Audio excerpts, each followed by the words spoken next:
Jealousy is so cancerous, and it is the funniest thing in the world. You know, I've had people around me who were ashamed to tell me that they grew up with a silver spoon.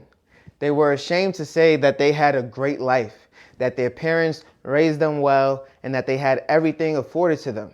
Me personally, I don't care. In fact, I'm happy that you had that life. And I'm happy that you turned out to be a great human being. You know why? Because I want to have that same life for my future children. I want them to be spoiled. I want them to have the things in life that I didn't have. Now, of course, I'm going to instill discipline, kindness, empathy, and all of those other characteristics that every child, I believe, should have. But I don't want them to grow up with the same struggles that I had. And I don't want them to feel bad about it either. Right?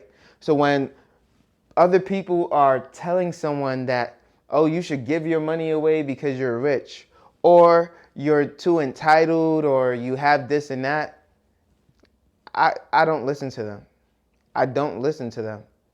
Because, like, if your family had to work hard, maybe they were lucky, maybe they didn't have to work hard, who cares? They had a better life. And because they had a better life, I understand that there is an opportunity for me to have a better life as well. That's all I care about. So tell me how good your life was. Tell me how great your experiences were as a child. Tell me how many countries and how many cities you could fly to and how many places you can visit and how you didn't have to work while you was in college because it was already paid for. Tell me all of those things because I want to understand how much more I can be capable of for my offspring, how much more I can be capable of for the family that I want to bring into this world one day.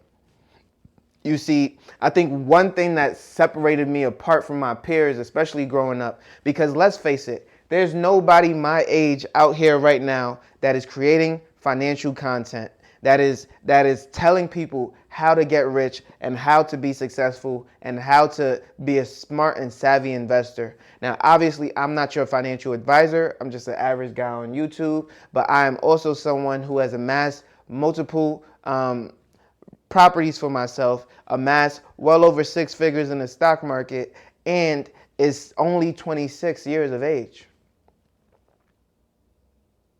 I didn't get there because I had everything afforded to me. I got there because nothing was afforded to me.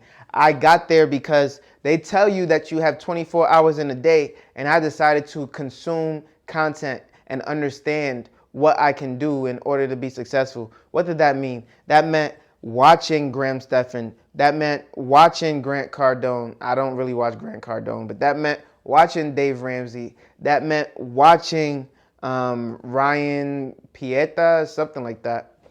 All these different influencers who talked stocks, who talked business, who talked real estate. Minority Mindset, let me shout them out too. And, you know, a lot of the times I already knew all the information. After about 2 years of watching any financial content, you probably know everything that they're going to throw at you. But I still watch. I still consumed. Why? Just for a little piece. If they said one thing that I didn't know that day, that was all I needed. That was all I needed is to learn just a little bit more than I knew before. Last year, 2023, I read 25 books. I probably only learned 2 new things after reading 25 financial books. I probably only learned 2 new things because when I've been studying this for over 8 years, when I say there's not that much more to learn, there's really not, unless you're going into a whole new sector. When it's stocks and real estate, and you've consumed that for 8 years, unless you're branching off into a new environment, you've basically consumed all the content that you could have hoped for. The only thing that's going to change now is the interest rates, the location, and the job market that's affecting a lot of these investments. So don't ever be ashamed of being privileged. Privilege is a beautiful thing.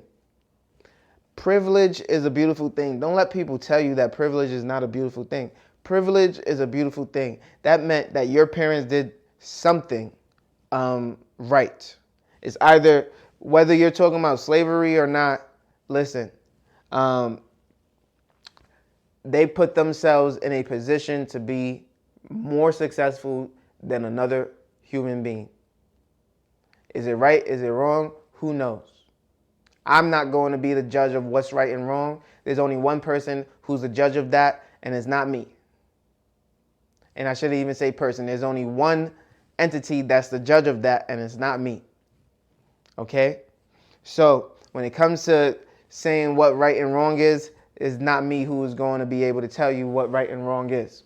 So with that being said, again, privilege is not a bad thing. It is something that I want for my family one day. And because I understood that Donald Trump could evade X, Y, and Z in taxes and all these taxes, and then you can save all this money in real estate, and all these millionaires and billionaires don't pay nothing because they own their own businesses, I was never angry. I was never upset. All I asked is, how did they do it? And how can I do it? Is it something that only the top 1% can do? Or is this something that I can also take advantage of and utilize for myself? Right? These are the questions that I asked, and I got answers. I realized that all these things are not just for the top 1% of people. These are things that anyone can do, and anyone can get up today and say, you know what, I'm going to create an LLC. You know what, I'm going to have a Series I bond when it's at 9%, 9.76%. You know what? I'm going to open a CD with this high inflation and get over a 6% rate. You know what? I'm going to start investing in and getting compound interest. You know what? Even if you made a mistake in the past with falling for a Ponzi scheme or falling for options trade, you can now change, transform, and make a difference by better tax preparation, by better investment strategies, and by learning more and doing more research before you dive into something. So the thing that set me apart, just to be totally clear, is just embracing success and not downplaying it, not saying things that you've heard your whole life, like money is the root of all evil.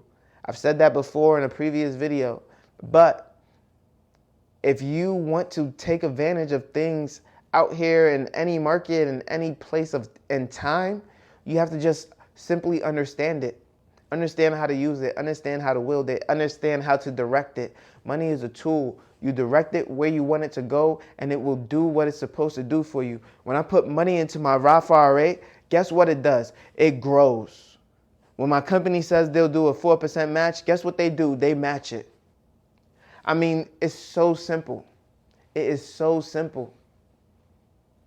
And so today I'm challenging you to change your mindset. Today I'm challenging you to go out there and look for ways, look for incremental steps in order to become more successful, in order to add privilege to your life. You know, people are now calling me privileged because I took the time to learn, because I took the time to really study financial literacy, things that people don't really like to do, especially at my age.